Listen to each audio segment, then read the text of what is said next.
ఇప్పుడు మంచి పనులు ఇప్పుడు మొన్న నేను నిజంగా చాలా హ్యాపీ ఫీల్ అయింది ఏంటంటే మొన్న లోకేష్ ఇప్పటివరకు చేసిన వాటిలో చాలా మంచి పని ఏంటంటే ఎవడో కోవా అమ్ముతున్నాడని వలి అయిన అతన్ని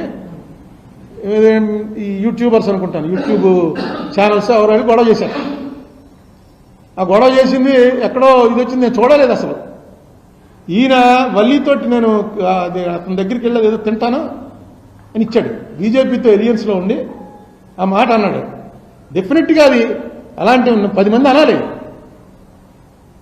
ఎందుకంటే వాడిని కార్నర్ చేసి వాడిని అల్లరి చేసి ఇలాంటి చాలా చోట్ల జరుగుతున్నాయి.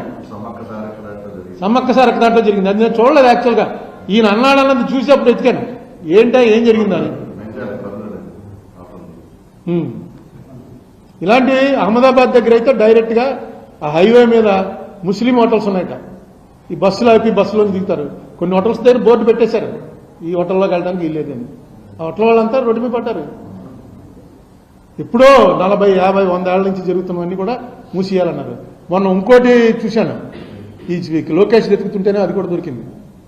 అక్కడెక్కడ ఉత్తరాఖండ్లో ఎక్కడో హర్యానా ఎవడో ముస్లిం దగ్గరికి వెళ్ళి నువ్వు కట్టే వెంటనే బాబా అన్న పేరు తీసేయన్నట్ట.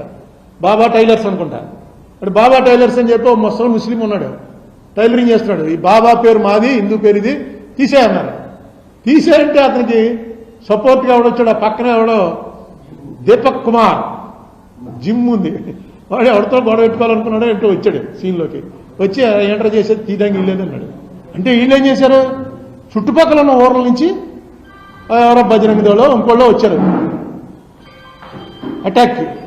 వస్తే విచిత్రంగా ఆ ఏరియాలో ఉన్నటువంటి హిందువులందరూ ఆ బాబా అని పేరు పెట్టుకున్న ముస్లింకి సపోర్ట్ వచ్చారు. బీజేపీ రూల్డ్ స్టేట్లో ఈ తారతమ్యం ఎక్కువగా ప్రదర్శించేటువంటి చోట బొట్లు పెట్టుకుని రోజు గుడికెళ్ళి పూజ చేసేటువంటి హిందువులందరూ వచ్చి వాళ్ళ పార్టీ అనుకుంటున్న వాళ్ళకి బుద్ధి చెప్పారు. తప్పు అబ్బాయి ఇలాంటి పనులు చేయకండి. ఎప్పటి నుంచి ఉన్నాడు అతను వచ్చి బాబా అని మా పేరు అని చెప్పి అలా కూడా. ఇది ఒక మంచి డెవలప్మెంట్. అది చాలా మంచిది. అది మనకి ఇక్కడ ఎప్పుడూ లేవులేండి గొడవలు. అంచేత మంది వాళ్ళు ఏదో అలవాటు చేశారు. కానీ లోకేష్ చంద్రబాబు నాయుడు గారి కొడుకు అయ్యండి ఒక ఇంపార్టెంట్ కాబోయే ముఖ్యమంత్రిగా ఫోకస్ అవుతున్నటువంటి వ్యక్తి ఈ మాట అనడం చాలా ధైర్యంగానే అన్నాడు. అలాంటి ఇవన్నీ కూడా ఏంటంటే సంఘంలో మంచి ఇది వస్తుంది. ఇంట్లో హిందూ ముస్లిం లేదు తోటి మనిషి మనకి